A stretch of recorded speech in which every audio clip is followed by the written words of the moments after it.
dikkati na collectif recalé yi am nañu gan tribune yéen kaay naan man du kenn ku dul parti démocratique sénégalais ni ki démb ci audience ba nga xam ne moom président Macky Sall accordé na leen ko recalé yi dem fa wax fa seen doléance ak njàmbatuk askan wi parti démocratique sénégalais bokkoon na ci nga xam ne ñoom ñoo dem daal di jable recalé yi ci boppam janoog président Macky Sall daal di koy njàmbat jafe-jafe yi nga xam ne moo daal di am ci élection présidentielle bi Sud Quotidien naan kon tey laa lay nittali nag la nga xam ne moom moo am ca boobule audience laas yéen kaay naan kon en tout cas Aliou Sarr ak ñamu àndal nee nañ président Macky Sall saytuwaatal nañu defaree parrainage bi ndax jaarul yoon kale nañ ñoo xam ne waroon nañ mën a jàll fa yàllaahu yéene kaay bi naan man sàkku na ñiit ab liberté provisoire ngir Bassirou Diomaye Faye Vox Populi ne ko teemaa wax mu ne ko nuppil ma ñëw Le Quotidien ne ko ma buruxlu xamal leen ni audience bi nga xam ne am na ni ki démb ca palais présidentiel ba gaa yi ci boppam wax nañ fa nag waxi Bassirou Diomaye Faye sàkku ji Bassirou Diomaye Faye ñu daal di koy libéré nu mu gën a gaawe ngir mu mën a soobu ci campagne électorale bi def campagne ni ñëpp ngir mën a dagat baatu askan wi comme candidat la moom président Macky Sall ne leen na def liberté provisoire Tribune yéene kaay naan kon waxin la nag déggin la laaj moom président Macky Sall nee na dina waxtaan ak ministre de la justice te bépp liberté provisoire bu ñu ko dégtal moom ministre de la justice dina fexe ba mu antu Le Quotidien ne en tout cas ba gars yi ne koo bàyyil Bassirou moom Sall daf ne leen na def ab demande bu liberté provisoire Tribune naan kon te président Macky Sall naan kon bu ci amee kenn du ci opposé wu Vox Populi naan kon en tout cas wax nañ ba giix coowal dàq élection moom amu fa L'Info yéene kaay naan kon acteur politique yi maa ne la àndun ca Birahim Seck nee na diggante opposition ak nguur ba ci société civile kenn war ta wax waxi report Ndiaga Sylla naan kon ak lu mën a am ci processus électoral bi électeurs yi fi mu ne ñoo ko mën a soppi rek Abdoul Mbaye naan bu report amoon nit baaxul ci président Macky Sall Guy Marius Sagna naan leen jële président Macky Sall ci palais bi day kenn du ko bàyyi ba ëllëg yéene kaay bi naan man Bougane Gueye Dany Mary Teuw Niane Amsatou Sow Sidibé Mimi Touré Cheikh Bara Dolly Mbacké Mansour Samba ay rëkkale parrainage lañu waaye ne ñu élection présidentielle yi kenn du ko dàq Vox Populi naan kon Bougane ak ñamu àndal ña nga naan présidentielle bi dee su ko dàq tey dee su ko dàq ëllëg gaaya demoon ca palais nag ku ci mel ni Cheikh Bamba Dièye ma nga naan bëgg-bëgg yi waroon na akub report ñun la ñu bëgg moom moo di ña nga xam ne daal dinañ leen di téye ci anam woo xam ne politique moo ko waral ñu bàyyi leen ñu jàll niki démb ca audience ba ñoom recalé yi ne ñu Karim Meïssa Wade na riiguwaat ci élection yi Ousmane Sonko na riiguwaat bokk ci élection yi Bassirou Diomaye Faye ak bépp détenu politique nañ leen bàyyi génne leen ci kaso bi ñu delluwaat seeni njaboot ñoom recalé yooyee naan dem nañu seeti société civile te sabab gi leen la woon mooy waxtaane jafe-jafe réew mi loolee ñu def ci société civile mani la dem def ko président Macky Sall gisuma ci ay le point yéene kaay naan kon coow li moom moo di laaj nag ndax report bi mënta fëlee feneen foo xam ne xaaruñu ko ndax bureau bu assemblée nationale daal dinañ koy woolu ngir mu saytu nag bëgg-bëgg parti démocratique sénégalais Vox Populi daal dina ko bëgg parti démocratique sénégalais du lenn lu dul ñu daal di saytuwaat anam yi nga xam ne noonu la ñu dàqee candidature bu Karim Meïssa Wade taxawal ab commission d'enquête parlementaire daal di enquête ci li nga xam ne conflit d'intérêt lañ ko dippee guerre daal di ciy am secret conseil constitutionnel yi ñu koy génnee ci mbedd bi yenn saay waaye tam yenn saay waroo xalaat bu am ci biir conseil ak yenn ci ay candidat lan moo tax jiixi jaaka xel mu tey am ci tëgginub élection bi waaye tam seggub candidat bi ba dàq ñenn ñi lu ko waral le point actu naan maan en tout cas fi mbir yi tollu moom moo di daal dinañuy convoqué ngir xool bëgg-bëgg parti démocratique sénégalais mbaadu nag foofu la ñu nar a jaaree dàq élection diggante APR ñi nga xam ne ñoo ànd ak président Macky Sall PDS ak Pastef pro Sonko ñoo bokk benn combat de mooy seeni leader ci boppam daal di bokk ci élection bi yéeni kaay bi naan maan laaj sampu nag ci Habib Sy mbaadu nag mooy candidat de transition bi bu defee ñetti at daal di jébbal Sonko moom Bougane Gueye Dany Abdourahmane Diouf soobu ci xeex bi fi mu ne ngir candidat président Macky Sall bi daal di ñàkk muy Amadou Ba Karim Meïssa Wade daal di soobu ci boobulee xeex mooy ñàkkloo kut ka nga xam ni moom moo di Amadou Ba l'observateur naan coow la moom moo di ndax nag dem ga ca palais ba am na intérêt ci recalé yi dëgg la waxtaane nañ fa parrainage ñu daal di koy saytuwaat waxtaane nañ ñu libéré Bassirou Diomaye Faye ak Ousmane Sonko ak détenu politique yi waaye loolu lépp daar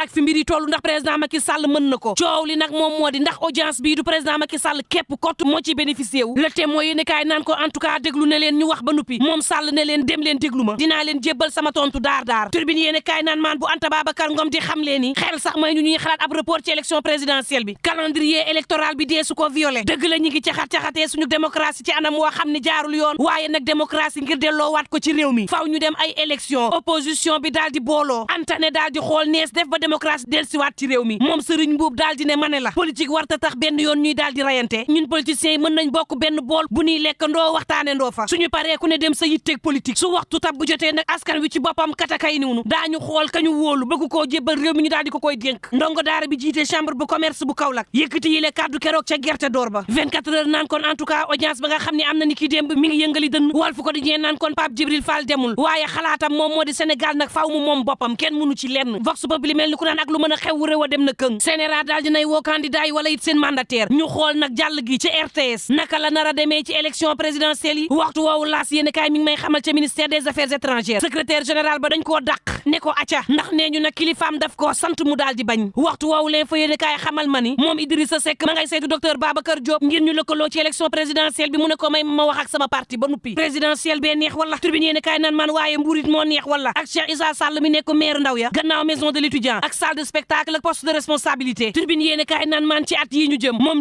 jiital CDC bëgg ay ndaw yoo xam ne ay mag yu responsable la ñuy doon Le Soleil yéen kaay naan kon responsabilité bi nga xam ne tegu na ci ndoddu gaynde yi moom moo di nag jàll ca quart de finale ba ndax huitième de finale bu mitti la ñu nar a am wala suñu digg Côte d'Ivoire mooy huitième de finale bi Tribune Sport naan kon Sénégal Côte d'Ivoire Cameroun Nigéria ndaw huitième de finale yu mitti wala waxtu woowu ca Côte d'Ivoire yéen kaay sport des médias bi naan man subvention yu ANPS yi ña ngi ko daal di bloqué moom Lat Diop nag bëgg xooxloo journaliste sénégalais foofee lu toll ci fanweeri million ak juróom ñu war leen ko jébbal ci subvention jotuñu ko 12e gaynde Ale Kaza ak lébu gi la ñu waroon jot moom jot nañ ko waaye taskatu xibaar yi boo moytul hôtel ba ñu nekk des na leen fa dàqee moom Abdoulaye Thiam boo moytul dina del siwaat Ndakaaru ngir xool nees décanté situation bi lu ko mooy taskatu xibaar sénégalais ya nekk foofee ca Côte d'Ivoire day des na dund jaxannama Tribune yéene kaay naan maan ña nga jëm ca màggaluk Soxna Jaara jigéen ju man góor bilangu accident ba am ca yoonu Poroxaan ba daal di jàll ca juróom ñett ba fukk ak ñett ci bakkan ak lu mën a am bu leen fàtte ni mooy way juru Xaadim Rasuul moom Soxna Jaara di génn ak jigéen joo xam ne moo am màggal te Poroxaan it di ko fàttaliku ni ki tey Tribune yéene kaay naan man ñuy fàttaliku it Fatou Kiné Diouf jaaga ñu wuufal ko Papa Thione waaye mu dem fekki doom ja moomi Tribune naan kon demal ñu fay la aljana Kiné Diouf borom diineeg sell borom teey ak alxuraan Kiné Diouf borom dëddu àdduna ni ki démb jébbal nañ ko boromam Libération yéene kaay naan man coow la ca bëndub teen ba gaaña amul baaga waaye coow Fatou ja am ca seeraas it ndekete am na lu ci làqu woon ndekete coow li coowal soxna ak lu mën a mbokk yi ñu ñaan jàmm te yendoog jàmm